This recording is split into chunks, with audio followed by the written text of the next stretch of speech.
আসসালামু আলাইকুম এভরিওয়ান, স্বাগত জানাই তোমাদের উচ্ছ্বাসে।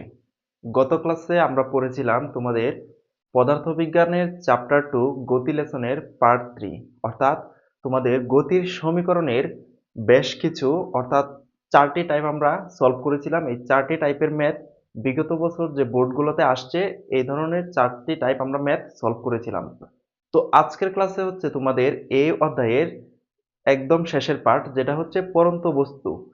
পরন্ত বস্তুর সূত্রের উপর বেস করে তোমাদের 3টি টপিক আজকে দেখাবো, যে 3টি টপিক 3টি সূত্রের উপর বেস করে, এবং এই 3টি টপিক যদি তোমরা খুব ভালোভাবে আয়ত্ত করতে পারো তাহলে আশা করি তোমাদের এই গতি চ্যাপ্টারের পরন্ত বস্তুর সূত্র রিলেটেড যে কোনো ধরনের ম্যাথ আসলে তোমরা অবশ্যই অবশ্যই সলভ করতে পারবা। তো চলো আজকের ক্লাসটি আমরা শুরু করি। শুরুতেই শুরুতেই যদি আমরা একটু দেখি যে পরন্ত বস্তুর বেশ কিছু সুনির্দিষ্ট সূত্রাবলী রয়েছে, সেই সূত্রাবলীগুলো আমরা একটু দেখি। পরন্ত বস্তু পরন্ত বস্তুর সূত্রাবলী পরন্ত বস্তুর সূত্রাবলী শুরুতে যে সূত্রটা সেটা হচ্ছে v is equal to u plus minus gt. আচ্ছা, এই ইকুয়েশনের এই এক্সপ্লেনেশনটা আমরা একটু পরে দিই। আমরা সবগুলো ইকুয়েশন আগে একটু দেখি। 2 নাম্বার সূত্রটা হচ্ছে s is equal to UT plus minus half GT square. 3 number ফর্মুলাটা হচ্ছে v square is equal to u square plus minus 2gh। 4 number ফর্মুলাটা হচ্ছে এই তোমার h is equal to b plus u by two into t. আচ্ছা, এই হচ্ছে তোমাদের বেসিক বেসিক 4টা ফর্মুলা বা 4টা সূত্র। তোমাদের আরেকটা এক্সেপশনাল সূত্র আছে এই পরন্ত বস্তু রিলেটেড, সেটি হচ্ছে এসটিএইচ, অর্থাৎ কততম দূরত্ব বা কততম উচ্চতা, সেক্ষেত্রে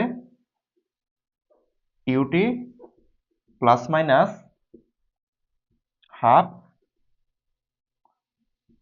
2t মাইনাস 1। এখানে কি হবে? এখানে হবে এ। তোমাদের 5 নাম্বার যে এক্সেপশনাল সূত্রটা সেটা হচ্ছে এটা, যে এসটিএইচ অর্থাৎ উচ্চতা কততম, u plus minus half a 2t minus 1। তো তোমাদের পরন্ত বস্তু সূত্রাবলীর ক্ষেত্রে বেসিক্যালি এই 4টা ইকুয়েশন সবচেয়ে বেশি ইউজ করা হয়। এটা হচ্ছে তোমাদের এক্সেপশনাল। হ্যাঁ, এটা তোমরা ইউজ দেখবা সামনে, এখন জাস্ট এটা তোমরা একটু নোট করে রাখো। তো এই 4টা সূত্রের উপর বেস করে তোমাদের 3টা ম্যাথমেটিক্যাল সলভ আমি এখন দেখাবো, যেগুলো তোমাদের প্রিভিয়াস ইয়ারে আসছে এবং একটু ঘুরিয়ে পেঁচিয়ে মান চেঞ্জ করে বা হচ্ছে কি তোমাদের থিওরিটা একটু এদিক সেদিক করে কনসেপ্টটা একটু ভিন্ন করে তোমাদের আসতে পারে। তো তোমরা যদি এই 3টি টাইপ একটু জেনে রাখো তাহলে আশা করি তোমাদের পরন্ত বস্তু রিলেটেড যে কোনো ধরনের কঠিন তোমাদের ম্যাথ আসুক না কেন তোমরা অবশ্যই সলভ করতে পারবা। শুরুতে যদি আমরা একটা ম্যাথ দেখি, দিনাজপুর বোর্ড 2023 সালে আসছে যে ম্যাথটি হচ্ছে একটি বলকে 108 কিলোমিটার পার হাওয়ার বেগে উপরের দিকে নিক্ষেপ করা হলে তার সর্বোচ্চ কতটুকু উচ্চতায় উঠতে পারবে। আমাদের কি বের করতে বলছে? আমাদের বের করতে বলছে সর্বোচ্চ কত উচ্চতায় উঠতে পারবে। হ্যাঁ, এবং আমাদের দেয়া আছে কি, এই যে এখানে আমাদের একটা ইনফরমেশন দেওয়া আছে, সেটা হচ্ছে বেগ, নিক্ষিপ্ত বস্তুর বেগ। তো এখানে শুরুতে যেহেতু এখানে কথাটা আছে যে উপরের দিকে নিক্ষেপ করা হয়েছে, তার মানে আমরা বুঝতে পারছি এই অঙ্কটা গতির সমীকরণের পরিবর্তে এটা হচ্ছে পরন্ত বস্তু রিলেটেড। তো পরন্ত বস্তু রিলেটেড এর ক্ষেত্রে আমরা তো 4টা ইকুয়েশন জানি, 4টা সূত্র জানি। সেক্ষেত্রে কোন সূত্রটা এক্ষেত্রে হবে সেটা আমরা একটু দেখব। তো আমরা যদি সমাধানের দিকে যাই, সমাধান, এটার আমরা একটা বাস্তব চিত্র আঁকি। হ্যাঁ, এটা কেমন হতে পারে। তো আমরা যদি মনে করি যে একটি বল, এই যে মনে করো একটি বল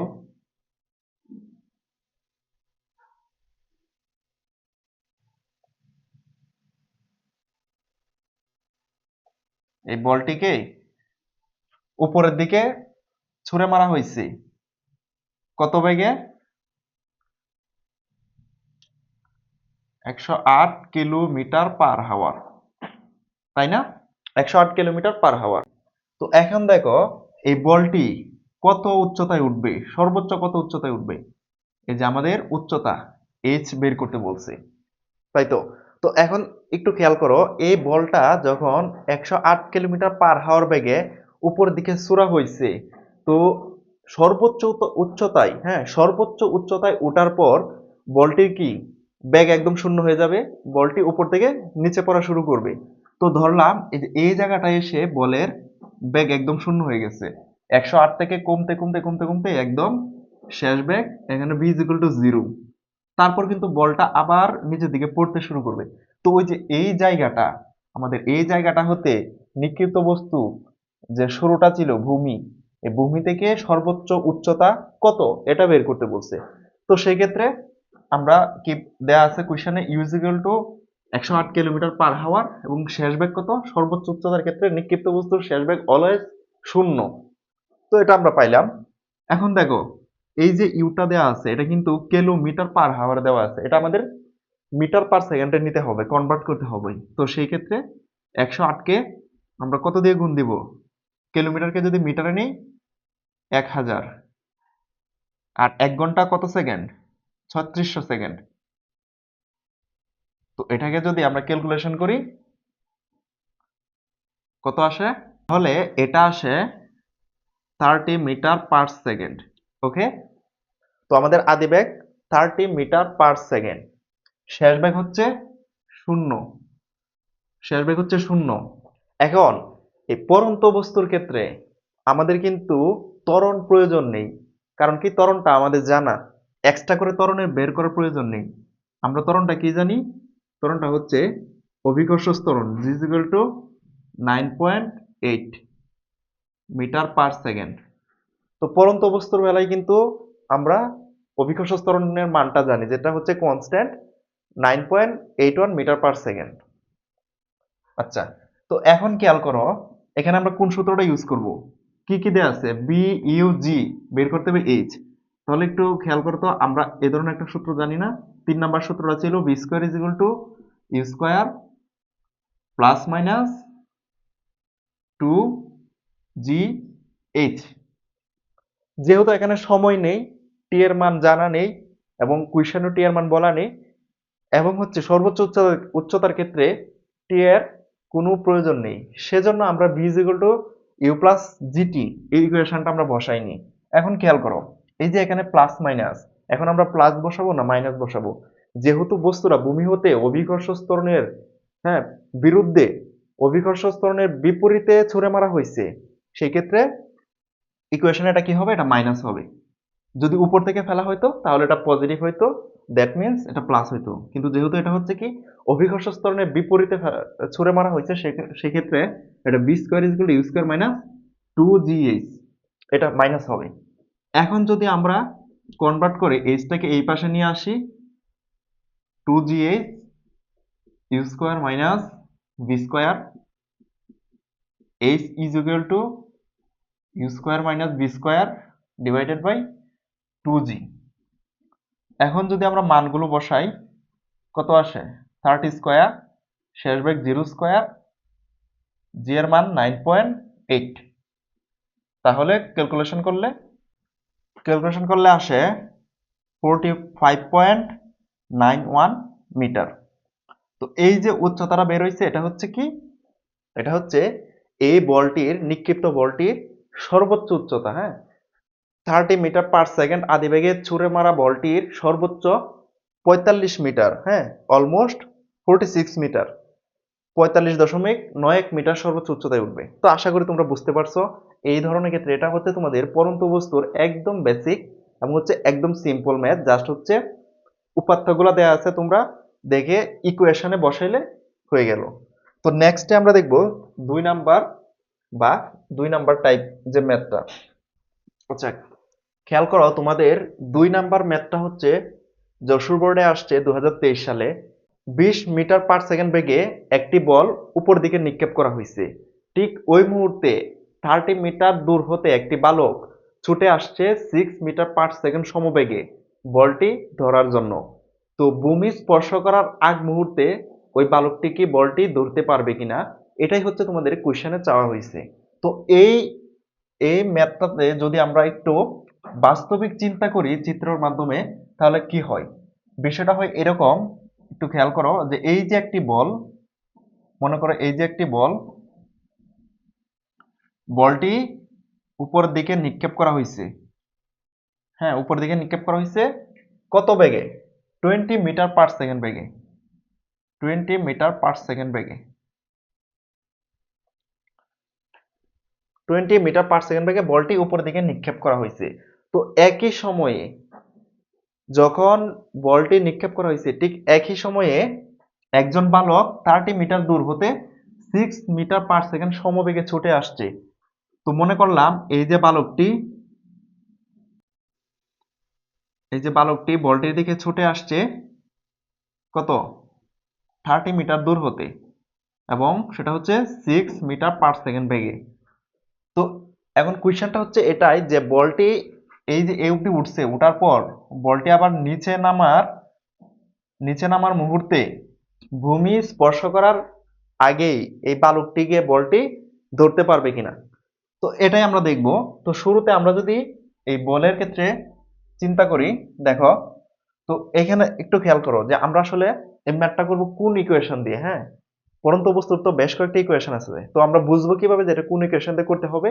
এখানে যে শুরুতে তোমাদের যে মেইন পয়েন্ট, যেহেতু বলছে যে বালক আর বল, বালকটি বলটিকে ধরতে পারবে কিনা, তাহলে দুজনের কিন্তু টাইমিং এক হতে হবে, দুজনের সময়টা এক হতে হবে। যদি দুজনের সময়টা এক হয়, হ্যাঁ, এই বলটি উপর দিকে নিক্ষেপ করা হয়েছে, উপরে সর্বোচ্চ উচ্চতায় ওঠার পর বলটি আবার নিচে যে সময়ে পড়ছে, টোটাল যে এই যে সময়, বলটা ওঠার সময়, নিচে নামার সময়, এই টোটাল সময়টা যেটা হবে সেটা যদি এই বালকটি এই সময়ের ভিতরে আসতে পারে, ঠিক ওই সময়ের ভিতরে বা ওই সময়ের চাইতে কম সময় যদি বালকটি এই স্থানে পৌঁছাতে পারে, তাহলে বালকটি বলটি ধরতে পারবে, অন্যথায় বালকটি বলটি ধরতে পারবে না। আবার আরেকটা অপশন আছে, তুমি যদি এটা চিন্তা করো যে এই দেখো, আমরা যদি শুরুতে বলের ক্ষেত্রে চিন্তা করি, তাহলে বলের কি দেয়া আছে? দেখো, বলটির ক্ষেত্রে বলটির ক্ষেত্রে বলটির ক্ষেত্রে দেয়া আছে কত? আদিবেগ কত? 20 মিটার/সেকেন্ড। 20 মিটার/সেকেন্ড। যেহেতু বলটি সর্বোচ্চ উচ্চতা উঠবে, সর্বোচ্চ উচ্চতায় নিক্ষিপ্ত বস্তুর বেগ কত? শেষ বেগ হচ্ছে 0 মিটার/সেকেন্ড। অভিঘর্ষণ ত্বরণ g is equal to 9.8। হ্যাঁ, তো এখন দেখো, আমরা যদি এটার সময়টা বের করি, টোটাল সময়টা বের করি, তাহলে আমরা জানি v is equal to u minus GT. এখানে মাইনাস কেন দিলাম? কারণ বলটি অভিঘর্ষণ ত্বরণের বিপরীতে নিক্ষেপ করা হয়েছে, এই কারণে এখানে মাইনাস দিলাম। যদি উপর থেকে ফেলা হইতো তাহলে এখানে প্লাস হইতো। আচ্ছা, এখন যদি আমরা টিটাকে বের করি, তাহলে কত হয়? ইউ মাইনাস ভি বাই জি। তাহলে আমরা যদি মান বসাই 20 মাইনাস 0/9.8, সুতরাং টি এর মান কত আসে? টি এর মান আসে 2.04 সেকেন্ড। তো এখন খেয়াল করো, এটা এই যে 2.04 সেকেন্ড, এটা হচ্ছে বলটি সর্বোচ্চ উচ্চতায় ওঠার ক্ষেত্রে যে সময়। হ্যাঁ, এখন এই বালকটি বলটিকে ধরতে হলে এখানে বলটি সর্বোচ্চ উচ্চতায় ওঠার পর আবার নিচে নামতে হবে অবশ্যই। তো যত সময় সর্বোচ্চ উচ্চতায় উঠছে, আবার ঠিক অত সময়ে কিন্তু নিচে নামতেছে, সেক্ষেত্রে বলটির ভূমি স্পর্শ করার মুহূর্তে বলটির সময় কত? 2t, 2 ইন্টু 2.04, তার মানে 4.08 সেকেন্ড। এখন খেয়াল করো বালকটির ক্ষেত্রে কি হবে। বালকটির ক্ষেত্রে ঘটনাটা ঘটবে, দেখো বালকটি কি করছে, 30 মিটার দূর হতে এই বলের যদি বিন্দুটা আমরা ধরি এ বিন্দু, এই বালকটি 30 মিটার দূর হতে এ বিন্দুতে আসছে 6 মিটার/সেকেন্ড বেগে, সমবেগে। তো সমবেগের বেলায় দূরত্বের ক্ষেত্রে যে সম্পর্ক, সেটা কি s ইজ ইকুয়াল টু বিটি। তো এখান থেকে যদি আমরা টি এর মানটা বের করি, তাহলে কত হয়? টি এর মানটা বের করলে এস বাই বি, বা যদি আমরা মানগুলো বসাই 30/6, that means T is equal two 5 second. এখন দেখো এই যে বলটি সর্বোচ্চ উচ্চতায় ওঠার পর আবার ভূমিতে ফেরত আসতে টোটাল যে তার উড্ডয়নকাল, হ্যাঁ টোটাল যে তার উড্ডয়নকাল সেটা কত, সেটা হচ্ছে 4.08 সেকেন্ড। অর্থাৎ 4.08 সেকেন্ডে বলটি ওঠার সর্বোচ্চ উচ্চতায় ওঠার পর আবার ভূমিতে ফেরত আসছে, তার টোটাল উড্ডয়নকাল হচ্ছে 4.08 সেকেন্ড। কিন্তু বালকটি 30 মিটার দূর হতে এই বলের নিক্ষিপ্ত স্থানে পৌঁছাতে সময় লাগতেছে 5 সেকেন্ড, যেটা এই বলটির উড্ডয়নকালের চাইতে কি অনেক বেশি। তো যে কারণে বুঝতে পারতেছো যে বলটি 4.08 সেকেন্ডে ভূমিতে স্পর্শ করবে, কিন্তু বালকটি বলটির কাছে পৌঁছাতে 5 সেকেন্ড সময় নেয়। তার মানে বালকটির সময় বেশি লাগতেছে। তো বালকটির সময় বেশি লাগার কারণে সে কি বলের ওই স্থানে পৌঁছাতে পারবে না, যার কারণে সে বলটিকে ধরতে পারবে না। অর্থাৎ বালকটি পৌঁছানোর আগ মুহূর্তে বলটি ভূমিতে স্পর্শ করবে। তো এটার উত্তর কি হবে, যে যেহেতু বালকটির বালকটির কি যেহেতু বালকটির সময়কাল গ্রেটার দেন বলটির উড্ডয়নকাল, বলটির উড্ডয়নকাল, তাই বালকটি বলটিকে ধরতে পারবে না। তো আশা করি তোমরা এই ম্যাথটা বুঝতে পারছো। এখানে দুইটা পার্ট, দুইটা কনসেপ্ট। একটা হচ্ছে বালকটি তার সমবেগে আসার ক্ষেত্রে কতটুকু সময় সে ব্যয় করতেছে, আর বলটি তার সর্বোচ্চ উচ্চতায় ওঠার পর আবার ভূমিতে ফেরত আসার জন্য তার যে টোটাল উড্ডয়নকাল সেখানে কতটুকু সময় ব্যয় হচ্ছে। তো এই যে দুইটা সময়ের পার্থক্য বের করলে কিন্তু তোমরা বুঝতে পারবা যে আসলে বালকটি বলটিকে ধরতে পারবে কিনা ভূমিতে স্পর্শ করার ঠিক আগ মুহূর্তে। তো আশা করি এই ম্যাথটা তোমরা বুঝতে পারছো। তাহলে আমরা নেক্সট ম্যাথে চলে যাই। আচ্ছা, খেয়াল করো, তোমাদের এই ম্যাথটা হচ্ছে ময়মনসিংহ বোর্ডে আসছে। এই টাইপের ম্যাথটা 2021 সালে। তো ম্যাথটা হচ্ছে এরকম যে দেখো, 200 গ্রাম ভরের একটি বস্তুকে 40 মিটার পার সেকেন্ড বেগে খাড়া উপর দিকে নিক্ষেপ করা হলো। ঠিক ওই মুহূর্তে 2 কেজি ভরের অপর একটি বস্তুকে 150 মিটার উঁচু স্থান হতে নিচে ফেলে দেওয়া হলো। ভূমি হতে কত উচ্চতায় বস্তু দুটি মিলিত হবে? তো তোমরা যদি এটার একটু চিত্রটা কল্পনা করো কেমন হবে, দেখো যে এই যে মনে করো একটা একটা বিল্ডিং, যার এটা হচ্ছে ভূমি। ভূমি, এই বিন্দুটাকে দিলাম এ, সর্বোচ্চ উচ্চতাকে দিলাম সি। এখন দেখো, এই যে 200 গ্রাম ভরের একটি বস্তুকে 40 মিটার পার সেকেন্ড বেগে খাড়া উপর দিকে নিক্ষেপ করা হলো।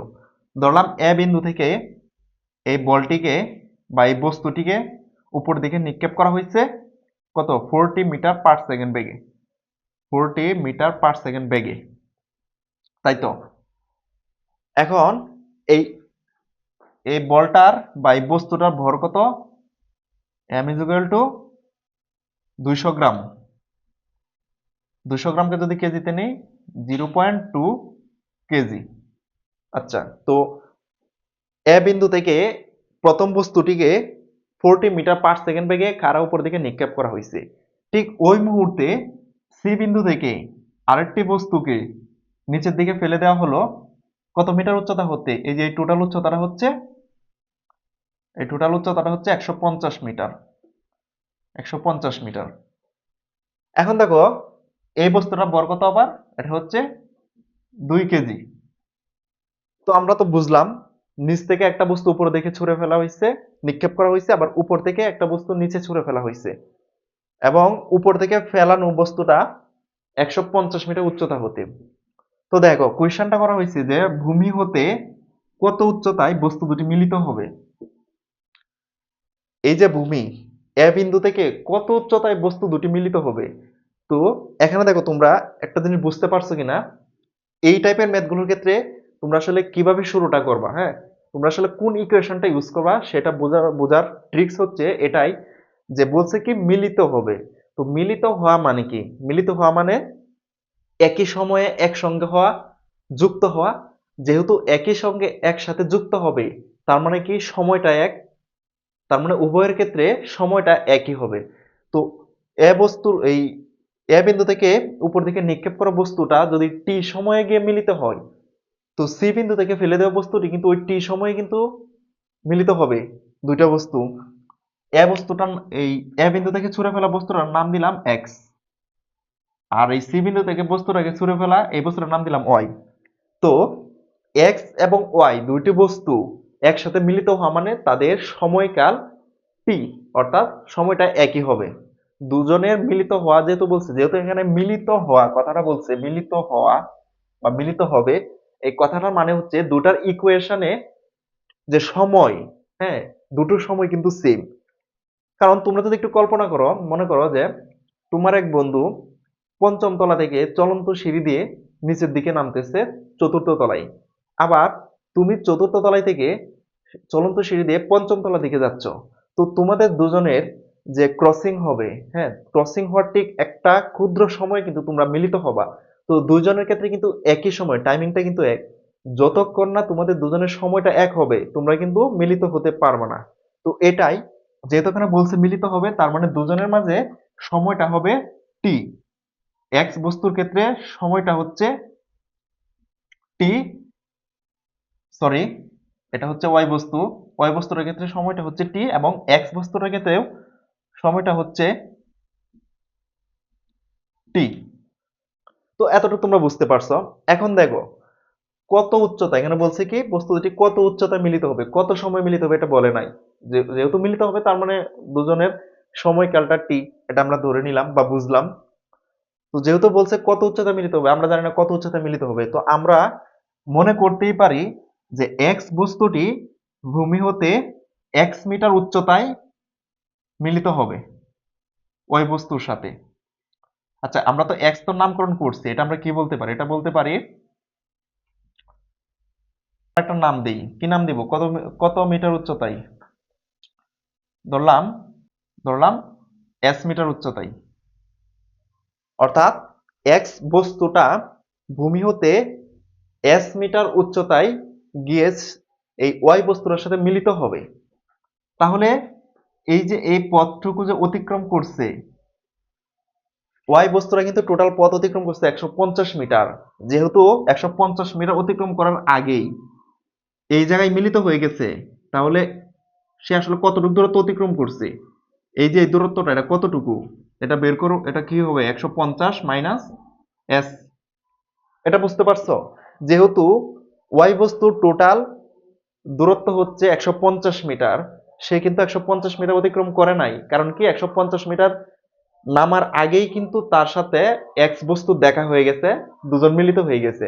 তো যেহেতু এক্স বস্তুটা ভূমি হতে এক্স মিটার উচ্চতায় অলরেডি উঠে গেছে, এবং ওয়াই বস্তুর 150 মিটার নামার আগে কিন্তু এক্স বস্তুর সাথে মিলিত হয়, তার অতিক্রান্ত দূরত্ব কত? অতিক্রান্ত দূরত্ব হচ্ছে টি সময়ে, তার অতিক্রান্ত দূরত্ব হচ্ছে 150 মাইনাস এস।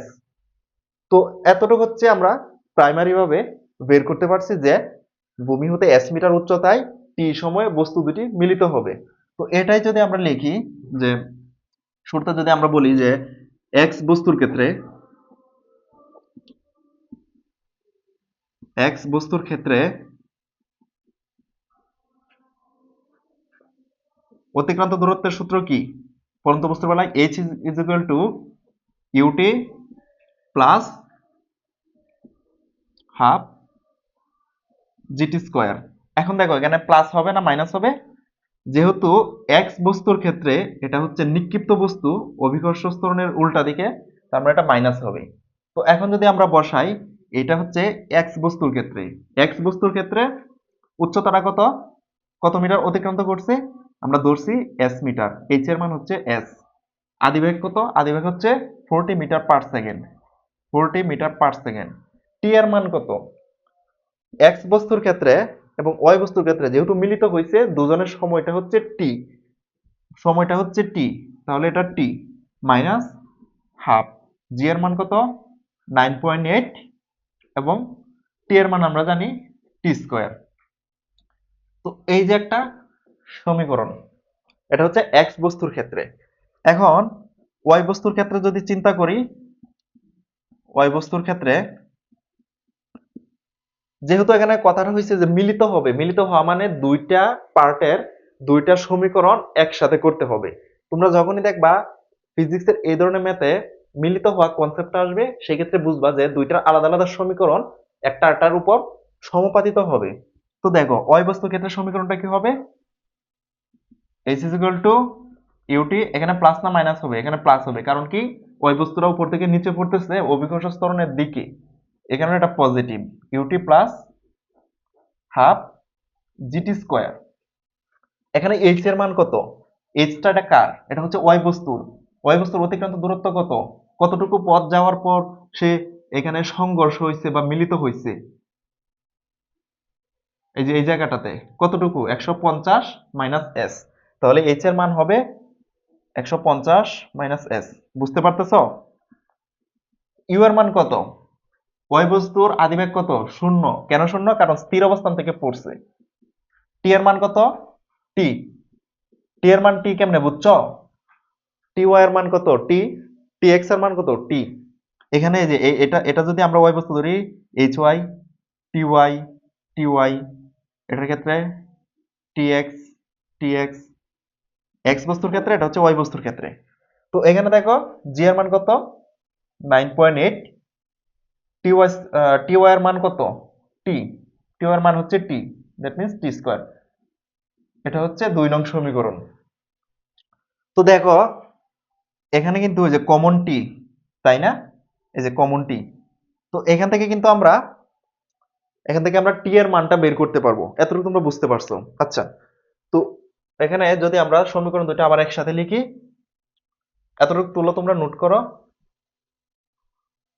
দুইটা সমীকরণ যদি আবার লিখি একটু, দেখো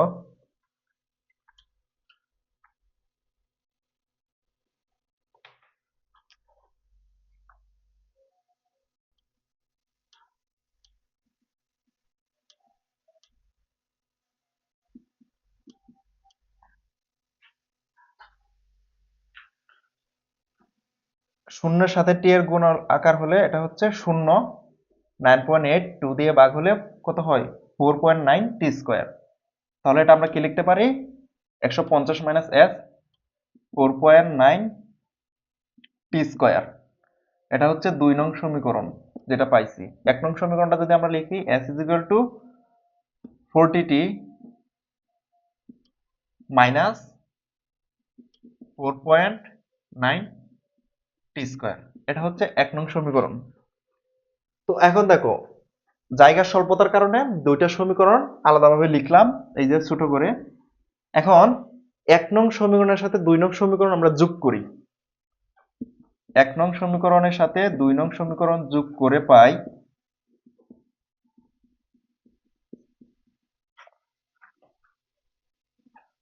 s is equal to 40t minus 4.9 t square.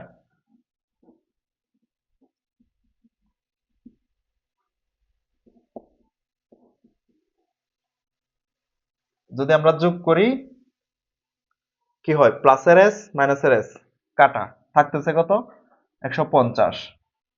এখানে মাইনাসের 4.90 স্কয়ার প্লাসের 4.90 স্কয়ার কাটা, থাকতেছে কত, 40t। এটা বুঝো যোগ করা? আচ্ছা, তারপর দেখো 40t, এখান থেকে যদি আমরা টি এর মানটা বের করি, টি এর মানটা কি বের হবে না, টি এর মানটা যদি বের করি কত আসে, 3.75 সেকেন্ড। তো এই যে দেখো আমাদের টি এর মান বের হয়ে গেছে। এটা কিসের মান, এটা হচ্ছে ভূমি হতে এক্স বস্তু এবং এক্স বস্তুটি ভূমি, এক্স বস্তু এবং ওয়াই বস্তু ভূমি হতে 3.75 সেকেন্ড পর বস্তু দুটি একসাথে মিলিত হবে। তো এখানে এই ম্যাথে কিন্তু আমাদের টি এর মান চাই নাই, এরপর আমাদের টি এর মান বের করতে হয়েছে। কেন বের করতে হয়েছে, কারণ এই টি এর মানটাই যে কোনো একটা সমীকরণে বসাইলে আমরা উচ্চতাটা পেয়ে যাব। হ্যাঁ, আমরা উচ্চতাটা পেয়ে যাব। তো এই টাইপের ম্যাথগুলোতে দেখবো অনেক সময় টি এর মান কিন্তু চাই। হ্যাঁ, সর্বোচ্চ কত উচ্চতায় মিলিত হবে এটা না বলে এটা বলে যে কত সময় পর বস্তু দুটি মিলিত হবে। যদি এরকম কোশ্চেন আসে যে কত সময় পর বস্তু দুটি মিলিত হবে, তাহলে ম্যাথটা এই অবধি শেষ, অর্থাৎ এতটুকু হবে আনসার।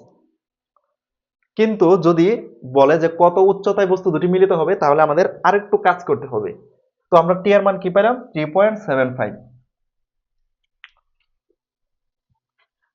টি এর মান পাইলাম, এখানে লিখি 3.75 সেকেন্ড।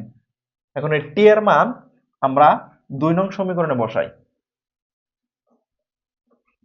টি এর মান 2 নং এ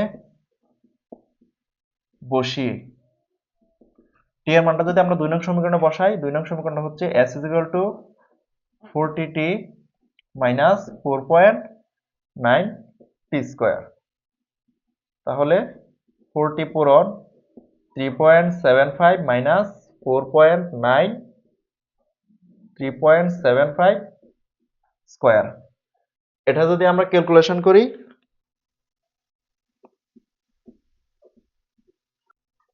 81.1 মিটার। এটা ক্যালকুলেশন করলে এই এস এর মানটা কত আসে? 81.1 মিটার। এখন এই এস এর মানটা কিসের? এস এর মানটা হচ্ছে, এই যে দেখো, এক্স বস্তুটি এ বিন্দু হতে আমরা কি বলছিলাম? এস মিটার উচ্চতায়, হ্যাঁ, ওয়াই বস্তুর সাথে মিলিত হবে। তো এই যে এস মিটারটা বের হইছে না, এই যে এস মিটার হচ্ছে 81.1 মিটার। তার মানে কথাটা এরকম হবে যে এক্স বস্তুটি নিক্ষিপ্ত বিন্দু হতে বা এ বিন্দু হতে বা ভূমি হতে 81.1 মিটার উচ্চতায় ওয়াই বস্তুর সাথে মিলিত হবে। এটাই আমাদের চাইছে যে ভূমি হতে কত উচ্চতায় বস্তু দুটি মিলিত হবে। ভূমি হতে কিন্তু বলছে, এটা বলে না যে উপর থেকে যে পড়ন্ত বস্তু এটা কত উচ্চতায় মিলিত হবে, বলছে ভূমি হতে কত উচ্চতায় মিলিত হবে। ভূমি হতে এক্স বস্তু 81.1 মিটার উচ্চতায় গিয়ে ওয়াই বস্তুর সাথে মিলিত হবে। তো এটাই হচ্ছে আমাদের আলটিমেটলি, যে আনসার। হ্যাঁ, তো এখানে তোমাদের এই কোয়েশ্চেনটাকে একটু প্যাচ করানোর জন্য, একটু প্যাচ বাড়ানোর জন্য তোমাদের আরেকটা কথা এক্সট্রা লাগাইতে পারে। সেটা কেমন? সেটা হচ্ছে যে ওয়াই বস্তুটির এক্স বস্তুর সাথে ওয়াই বস্তু মিলিত হওয়ার ক্ষেত্রে বা এক্স বস্তুর সাথে ওয়াই বস্তুটি মিলিত হওয়ার সময় ওয়াই বস্তুর অতিক্রান্ত দূরত্ব কত বা অতিক্রান্ত পথ কত বা অতিক্রান্ত উচ্চতা কত। তো সেই ক্ষেত্রে ওয়াই বস্তু কতটুকু পথ অতিক্রম করছে? 150 থেকে যদি আমরা এস বাদ দেই, তাহলে 150, এস এর মান কত? 81.1। তাহলে যা আসবে সেটাই হচ্ছে ওয়াই বস্তুর অতিক্রান্ত দূরত্ব বা অতিক্রান্ত পথ। তো আশা করি এই ম্যাথটা তোমরা বুঝতে পারছো। এখন দেখো এই ম্যাথে দুইটা মেইন বিষয় কিন্তু মিস গেছে। কেমন? এই যে দেখো, এক্স বস্তু কিন্তু 200 গ্রাম ভর দেওয়া ছিল এবং হচ্ছে ওয়াই বস্তু 2 কেজি ভর দেওয়া ছিল। তো দুইটা উপাত্ত থাকার পরও কেন আমরা এগুলো ইউজ করি নাই? কারণ কি? তোমাদের মনে কোয়েশ্চেন আসতে পারে, কেন আমরা ভরগুলো ইউজ করি নাই? ভর তো দেওয়া ছিল এম এর মান। এখন দেখো, পরন্ত বস্তুর যে আমরা তিনটা ইকুয়েশন পড়ছিলাম, বিজ্ঞানী গ্যালিলিও পরন্ত বস্তুর উপর তিনটা সূত্র দিয়েছিল, যেখানে তিনি বলেছিলেন যে মুক্তভাবে পরন্ত, এই কথাটার মানে হচ্ছে বিনা বাধায় পরন্ত বস্তুর যেখানে বাতাসের কোনো ধরনের বাধা থাকবে না, পরন্ত বস্তুর অতিক্রান্ত দূরত্ব, দুটি বস্তুর অতিক্রান্ত দূরত্ব এবং সময় একই। তাহলে আমরা কি বুঝতে পারি? গ্যালিলিওর এই সূত্র থেকে আমরা বুঝতে পারি যে পরন্ত বস্তুর বেলায় বিনা বাধায় ভরের কোনো ধরনের এখানে কাজ নেই, অর্থাৎ ভর কোনো ধরনের এখানে প্রভাব ফেলে না। কেন ফেলে না? কারণ তোমরা দেখো, তোমরা তো এই বিজ্ঞানী নিউটন একটা ইকুয়েশন জানো, F is equal to m a, এবং সেটা যদি পরন্ত বস্তুর বেলা হয় তাহলে কি হয়? F is equal to m g. তাহলে দেখো, এই দুইটি ইকুয়েশন যদি আমরা সমতা করি, তাহলে m a is equal to m g, উভয় পক্ষে কিন্তু এম কাটা যায়, তাহলে থাকতেছে কি? থাকতেছে কিন্তু ত্বরণ। তার মানে বোঝাই যায় যে পরন্ত বস্তুর বেলায় ভরের কোনো ধরনের প্রভাব নেই, যেই কারণে এই ম্যাথে ভর উল্লেখ দেওয়া সত্ত্বেও আমরা ভরের কোনো এখানে অ্যাপ্লাই করিনি, কারণ অ্যাপ্লাই করার মতো কোনো জায়গায় ছিল না। আমাদের যে পড়ন্ত বস্তুর ইকুয়েশন সেখানে বরের কিন্তু কোনো কনসেপ্ট নেই, এম এর কোনো ধরনের মান প্রয়োজন নেই, এম এর কোনো ধরনের উপাত্ত প্রয়োজন নেই। তো তোমাদের এটা জাস্ট হইতেছে কি, একটু তোমাদের কনফিউশনে ফেলানোর জন্য, তোমাদের একটু ঘাবড়ানোর জন্য মূলত তারা এই কাজটা করছে, তারা এক্সট্রা বরটা উল্লেখ করে দিছে, যাতে তোমরা এখানে অন্য একটা, হ্যাঁ, গতি চ্যাপ্টার বাদ দিয়ে দেখা গেছে অন্য একটা বল বা কাজ ক্ষমতা শক্তির চ্যাপ্টারে একটা ইকুয়েশন বসায় দিয়ে তোমরা ম্যাথটা সলভ করে ফেললা, আলটিমেটলি কিন্তু ম্যাথটা ভুল। তো পরন্ত বস্তুর বেলায় কিন্তু মনে রাখবা ভরের কোনো ধরনের প্রভাব নেই, যে কারণে এই ভরগুলা ফেক, এগুলো আমাদের কোনো ধরনের প্রয়োজন নেই। আমরা হচ্ছে জাস্ট উচ্চতা, সময় আর বেগ, অভিকর্ষ ত্বরণ, এই জিনিসগুলো জানলেই পরন্ত বস্তুর যে কোনো ধরনের ম্যাথ আমরা সলভ করতে পারি। তো আশা করি এই তিনটা টাইপ তোমরা বুঝতে পারছো। এই তিনটা টাইপ খুবই সহজ এবং হচ্ছে খুবই কি ক্রিটিক্যাল। কেন ক্রিটিক্যাল? কারণ দেখো প্রত্যেকটা ম্যাথে কিন্তু একটু না একটু প্যাচ লাগাই দিছে। তো ওই প্যাচগুলো যদি তোমরা একটু আইডেন্টিফাই করতে পারো, বুঝতে পারো, তো আশা করি তোমাদের পরন্ত বস্তু রিলেটেড সকল ধরনের ম্যাথ তোমরা সলভ করতে পারবা। তো আজকের ক্লাসটি এই অবধি। আশা করি সকলে ক্লাসটা উপভোগ করেছো। তোমাদের যদি কোনো ধরনের কনফিউশন, কোনো ধরনের প্রবলেম থাকে, তাহলে তোমরা ভিডিওর কমেন্ট বক্সে জানাতে পারো এবং হচ্ছে আমাদের চ্যানেলটি সাবস্ক্রাইব করে রাখতে পারো, পরবর্তী আপডেট ক্লাসটি যাতে দ্রুত সময়ে তোমরা নোটিফিকেশন পেতে পারো। সো আশা করি তোমরা ক্লাসটি উপভোগ করেছো। সকলে ভালো থাকো, সুস্থ থাকো, আল্লাহ হাফেজ।